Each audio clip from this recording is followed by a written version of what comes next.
to that? Yeah, you see, there is the history of the land between the monastery and Wahat Al-Salam, Neve Shalom, and There there must is be other monasteries in the world. In this land. yeah, and there is the history of the development, the legal development of the ownership on the land.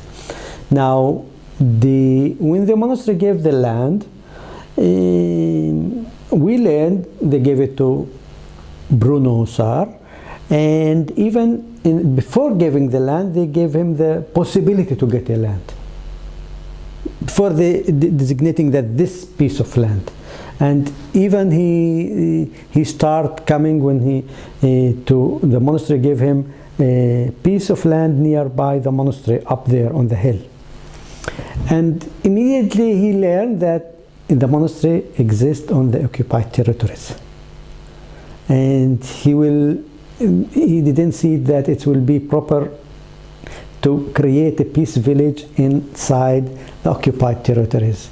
And even he said that even if I will agree, even if the Jews will agree, but Palestinians will not come to this spot. And then he came back to discuss the issue with the head of the monastery in that time. And the head of the monastery told him, see, we have a piece of land on the other side, here.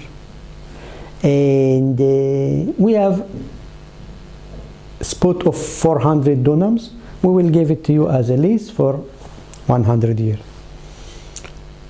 Happy came Bruno, and he immediately brought an old bus and he put it here on the all of these things, and he started preach for Wahat Al-Salam, and then I came there. Okay, we start asking these questions in the beginning, the more practical ones, and all of these things, and how much money do you have, and who will support you on this. And the approach of Father Bruno was, look, Abdessalam, he told me, if I have $20 million to start this community and no people willing to come, it will not happen. If I have only $20, really this is what I have. And there is a big people like you want to join us, it's enough $20 to make it. You know? So how is it possible to go from a piece of land to living area with a non-Zionist agenda? I think I think the decision, it was not from a Zionist person. He was not a Zionist person that they make the decision to recognize the place. See, there are different levels of recognition. There is the recognition like under the line or upper the line.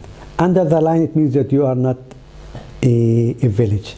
In Hebrew, Nikodat Tziyun. Does it mean amount of people? No, nothing. Just a lot of villages all the villages, non-recognized villages. They are, there's Nikodat Tziyun. All of them like this. We were until 1985 non-tzaddik, means non-recognized, but under the level.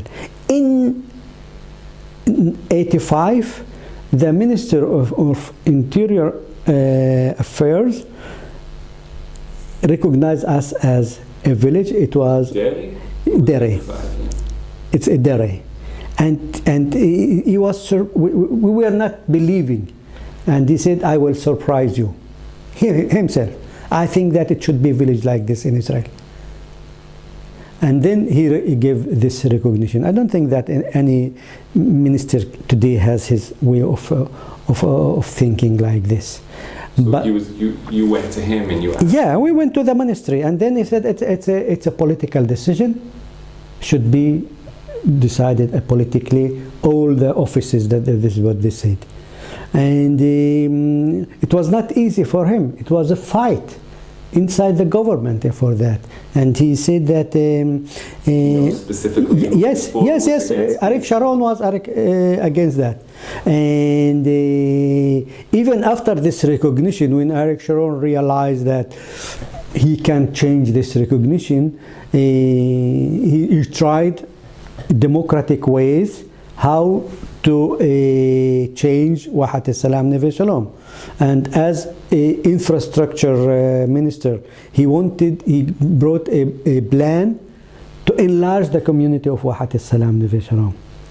And we were surprised how it came, that decision to enlarge a community without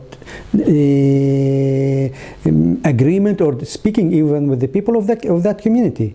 And where to enlarge it? All the land we have is a private land, belong to monastery. We don't have any meter of state land, all of these things, and our demands were rejected because we are not fit to the national priorities. This was the reason in that time. And now there is a national priority to enlarge Wahat Al-Salam, Neve Shalom, and we realized that it was a group of 300 ex-military families that they wanted to have a place to live in the center of Israel.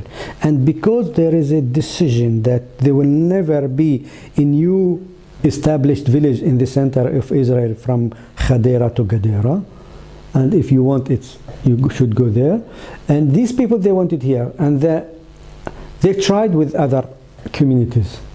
But when they found that they are not able, they came to Wahat Al-Salam, Neve Shalom, and the hill in the opposite of Wahat Al-Salam was designated to be the enlargement.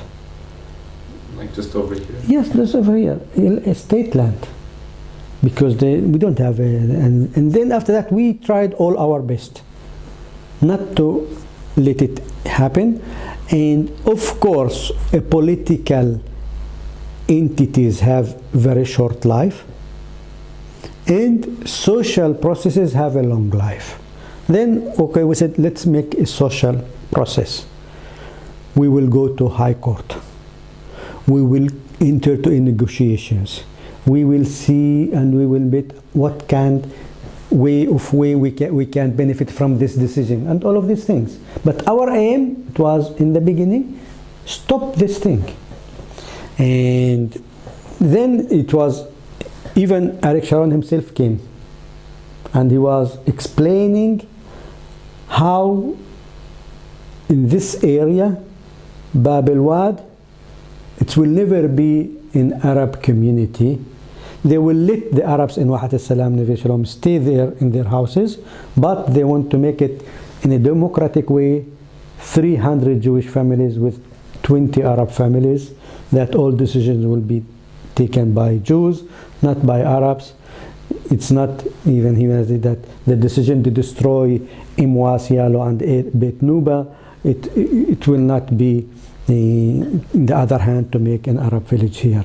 All the time he was saying that has a fear that the Arabs one day will decide to kick the Jews out and it will be only an Arab village here.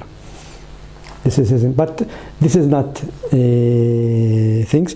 In the end, something about the villages here that they would be destroyed. I didn't understand. The 3 villages destroyed after 67 in this area, in the aim that this is the way of from Tel Aviv to Jerusalem should be clean from Arabs. What happened to the people living there? They are living in villages nearby, in Ramallah, in Jerusalem. Some of them they are in Jordan and other countries. And the way that we came, we didn't get any decision to forbid them. The court can't say that it's forbidden because it's planned there and it was accepted by the government. But we promised all families that we will continue struggle and they will stop their plans and all of these things. And these families, they wanted in 2-3 years to build their houses. And when they realized that it will take 15-20 years, they went, and this is what happened, that this plan was not realized.